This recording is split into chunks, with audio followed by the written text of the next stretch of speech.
Hello friends, मैं मोनिका, आपकी gardener दोस्त। आज आपसे ये पाइन ट्री के बारे में बात करूँगी। ये देखिए मेरा पाइन ट्री है। इसको मैंने इस पॉट में लगा के एज अ बोनसाई ग्रो करूँगी।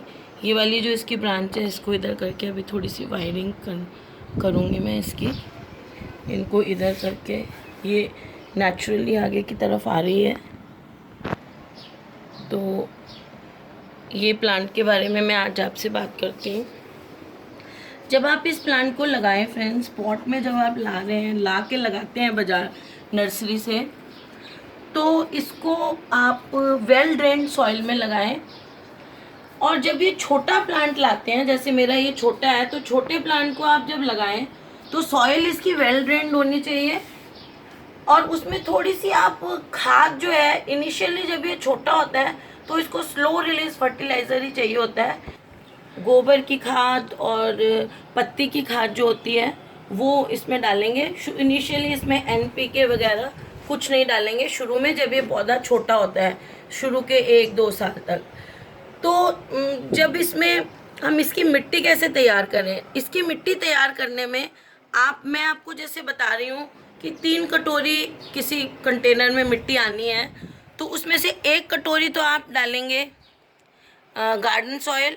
मैं आपको जो रेशो बता रही हूँ, आप उस रेशो से जितनी मर्जी मिट्टी तैयार कर लें। 1 कटोरी तो गार्डन सॉयल, जो आम हमारे गार्डन में मिट्टी होती है। 1 कटोरी बजरी, जो कि कंस्ट्रक्शन में काम आती है। मैं बार बार बोलती हूँ, फिर भी मेरे व्यूअर्स के बहुत क्वेश्चंस आते हैं कि बजरी क्या होती है। बजरी जो हम मकान बनाते हैं और सीमेंट के साथ जो मिलाते हैं, उसको बजरी कहते हैं। 1 कटोरी वो, एक गार्डन सॉयल, और आधी कटोरी आप उसमें खाद डालेंगे। आधी कटोरी, क्योंकि इनिशियली ये जो है बहुत ज़्यादा खाद को, पाइन का प्लांट जो है वो, अगर आप ज़्यादा खाद डाल देंगे तो इसकी ये सारी पत्तियाँ गिर जाएंगी। तो इसको आप इनिशियली खाद, जैसे दूसरों में मैं बताती हूँ, एक हिस्सा तीनों चीज़, इसमें खाद थोड़ी सी कम डलेगी। तो शुरू के दिनों में जब ये प्लांट छोटा होता है, इसे बहुत ज़्यादा खाद नहीं चाहिए। और एनपीके वगैरह तो इसमें बिल्कुल मत डालिए शुरू के 1-1.5 साल, नहीं तो ये प्लांट मर जाएगा। जब ये प्लांट 2 साल पुराना, 3 साल पुराना हो जाता है, फिर इसमें आप एनपीके, जिसको फास्ट रिलीज फर्टिलाइजर्स कहते हैं, वो इसमें आप डाल सकते हैं। तो मैंने मिट्टी की बात की। मिट्टी के बाद जब आप इसको लगाएं तो इसकी रूट्स जो हैं उनके ऊपर अच्छी तरह मिट्टी चढ़ाएं। रूट्स जो हैं इस प्लांट की, उसके ऊपर आप अच्छी तरह मिट्टी चढ़ाएं, ताकि इनको ज़्यादा सर्दी और गर्मी नहीं लगे। और मिट्टी इसकी हमेशा मॉइस्ट रखें, ज़्यादा गीली नहीं होनी चाहिए। 2 वाटरिंग के बीच में मिट्टी को सूखने दें। जैसे एक बार आपने पानी, अब जैसे मेरा ये मैंने बोनसाई बनाया हुआ है, तो इसको मैं ऐसे डब्बे से पानी नहीं देती हूँ ऊपर। इसको जब भी पानी देना होगा, एक बड़े टब में मैं थोड़ा सा पानी लेके इसको उस टब में रख देती हूँ और इसको नीचे से पानी को लेने देती हूँ। अगर आपका बड़े गमले में रखा हुआ है तो आप डब्बे से या शावर से पानी दे सकते हैं। तो पानी एक बार देने के बाद दूसरी बार जब आप पानी दें तो उंगली को ऐसे, इसमें मिट्टी में उंगली को ऐसे दबाएं। ये तो मैं आपको प्रूनर, ये कटर दबा रही हूँ, ऐसे उंगली को ऐसे दबाएं। और अगर नीचे से सूखी मिट्टी इसमें सूखी नहीं है, देखिए इतनी उंगली इसमें दबाएं। और ये यहाँ पे अगर आपको सूखी मिट्टी लगती है तो इसको पानी दें। और वैसे ज़्यादा पानी नहीं दें, क्योंकि इसमें रूट का रॉटिंग हो जाता है। बहुत ज़्यादा पानी दें तो रूट्स वगैरह इसमें गलने लग जाती हैं। इसमें मिट्टी देखिए, यहाँ पे नाखून के पास मेरे गीली है। अगर यहाँ सूखी मिट्टी आती है तो पानी देना है, नहीं तो पानी नहीं देना है। ज़्यादा पानी देंगे तो इसमें रॉटिंग होने लग जाती है। और सनलाइट की बात करें तो अगर ये ज़मीन में लगा हुआ है तो इसे फुल सनलाइट चाहिए होती है, कम्प्लीटली धूप में हो। लेकिन जब इसको पॉट में रखते हैं तो मैं तो प्रैक्टिकली आपको ये कहती हूँ कि इसे आप धूप में मत रखिए। ऐसी जगह रखिए जहाँ सूरज की रोशनी आती हो, धूप बहुत ज़्यादा नहीं आए। धूप बहुत ज़्यादा आने से भी इसकी पत्तियाँ जो हैं वो कम होनी शुरू हो जाएंगी। तो इसको ऐसी जगह पे सन की रिक्वायरमेंट इसकी ऐसी है। फर्टिलाइज़र की जैसे मैंने आपको बात की कि इसको स्लो रिलीज़, एक बार गोबर की खाद की क्वांटिटी नॉर्मल से थोड़ा कम रख के उसको उगाइए। और उसके बाद इसको आप 1 साल तक जो है वो एनपीके वगैरह नहीं देंगे, 1 या 2 साल तक। एक बार 2 बार इसको आप खाद दे सकते हैं। एक तो आप फरवरी के महीने में, और एक अभी जो अगस्त सितंबर आएगा बारिशों के बाद आप इसमें खाद दीजिए। बारिश के ड्यूरेशन में इसमें गोबर वगैरह किसी भी प्लांट में नहीं देनी चाहिए, क्योंकि बारिश में अगर हम देते हैं खाद तो वो बारिश के पानी के साथ गमले के होल के नीचे से बह जाती है। तो अगस्त या सितंबर में इसको एक बार खाद देंगे, और दूसरा इसको फरवरी में जाके खाद देंगे गोबर की। तो और जब ये मैच्योर हो जाए उसके बाद आप इसको NPK वगैरह जैसे और प्लांट्स को देते हैं हर 10 दिन के बाद दे सकते हैं। इसमें फंगल इन्फेक्शंस बहुत ज़्यादा होते हैं प्लांट में।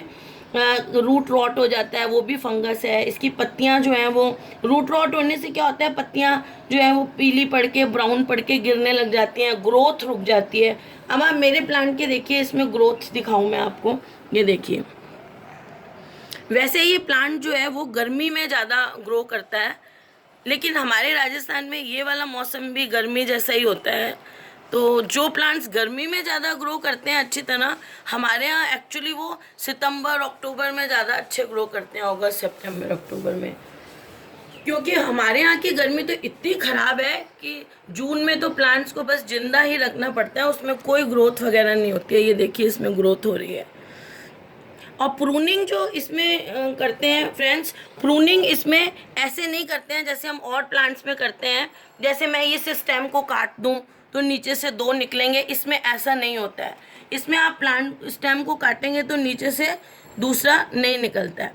इसकी जो प्रूनिंग है सिर्फ इसलिए करी जाती है कि जैसे देखिए, अगर आपको प्लांट को कोई शेप देनी है, जैसे कोई ब्रांच आपको लग रही है ये सही नहीं है, शेप में ख़राब कर रही है, उसको आप काट सकते हैं। या फिर ये देखिए, ये डेड जो हो जाती है, ये डेड है इसकी, इसको ऐसे काट दीजिए। ये वाली डेड है, ये देखिए। इसकी प्रूनिंग बस यही है कि इसमें जो डेड वगैरह ऐसी ब्रांचेस हैं या कोई डिजीज्ड ब्रांच है जिसको बीमारी हो गई है, उसको काट देते हैं।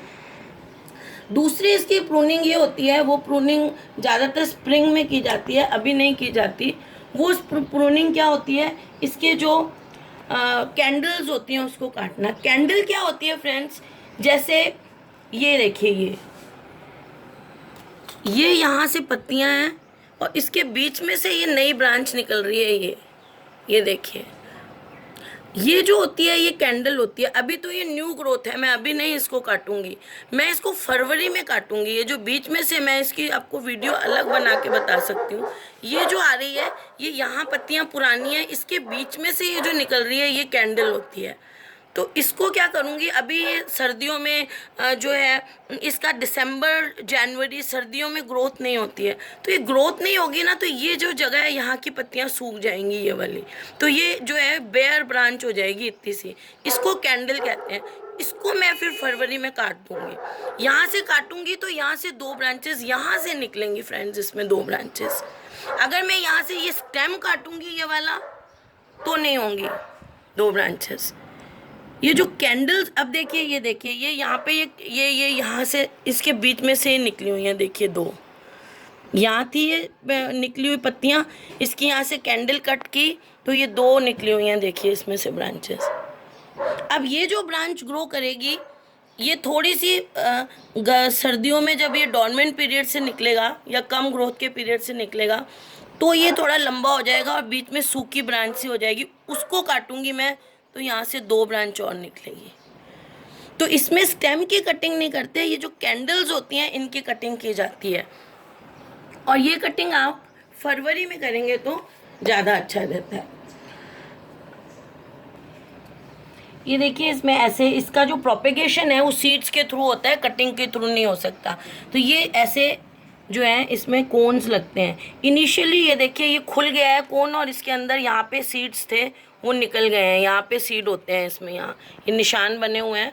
और सीड्स कैसे होते हैं ये भी मैं आपको अभी दिखाती हूँ।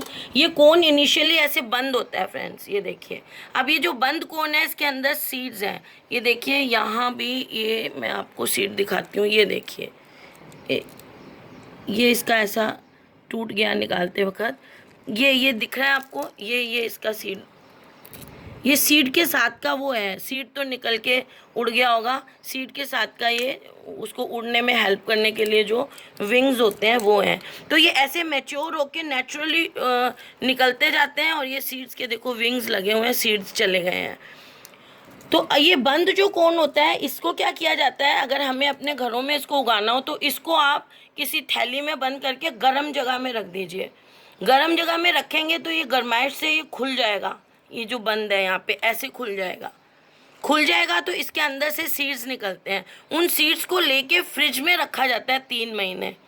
ये प्रोसेस है, वो 3 महीने रखने के बाद ही वो उगते हैं। 3 महीने उनको फ्रिज में रख दो, फिर उन सीड्स को निकाल के उगाते हैं, तो उसमें से ऐसा पाइन का प्लांट ग्रो करेगा।